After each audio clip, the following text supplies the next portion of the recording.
All right, I'm changing out braided line on my spinning reel for bow fishing. I've got some 250-pound braid here, and I'm going to show you the knot I tie and how I tie it to the spool to make it where it won't slip and it's really easy to do.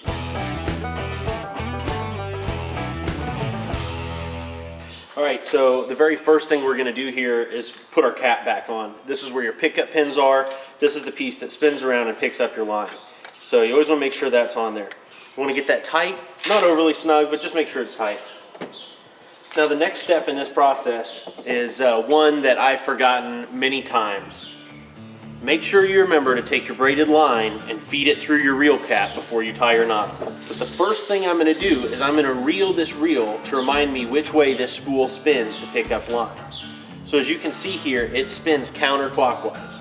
So that means I want my knot to not slip as I'm pulling counterclockwise. So the very first step here is we're going to tie the same knot we do when we tie to the back of our arrow.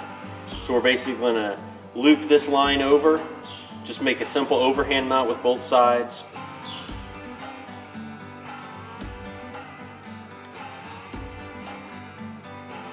Pull that through, and that's going to leave us with a simple loop in the end of our line.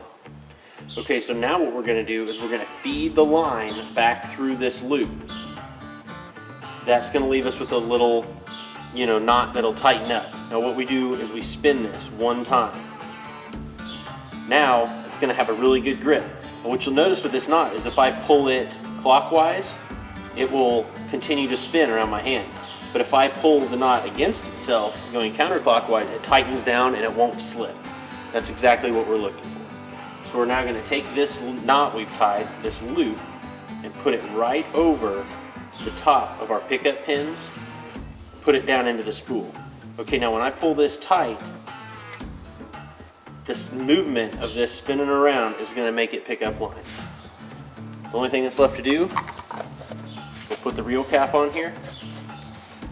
We're ready to start reeling up until the line won't hold anymore.